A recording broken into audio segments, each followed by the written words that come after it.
guys, so just finished up doing the bumper and the whole front end here, so take you guys get a closer look at all this.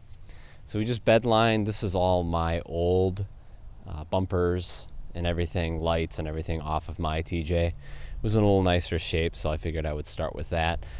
I also fixed up the sway bar that was starting to the paint was starting to peel and getting a little rusty, so took that off, refinished it, sanded it down, and then just added some rust back to metal from Rust-Oleum, and then their truck bed liner, which is probably my favorite truck bed liner. It comes out of a spray can. It's really nice. So also bed lined these.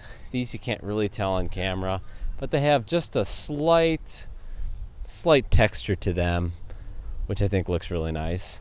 Then I also finished off or redid the headlight bezels, so those look real nice now. And then I also redid the hood latches, or the hood clamp things.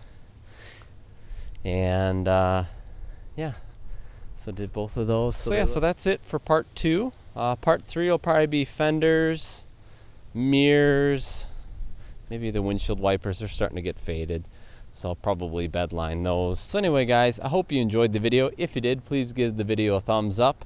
Definitely consider subscribing. That helps me out a lot, guys.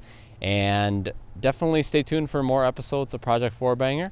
And if you haven't seen the previous ones, I'll leave a card for the playlist for all the episodes that are going to be coming out.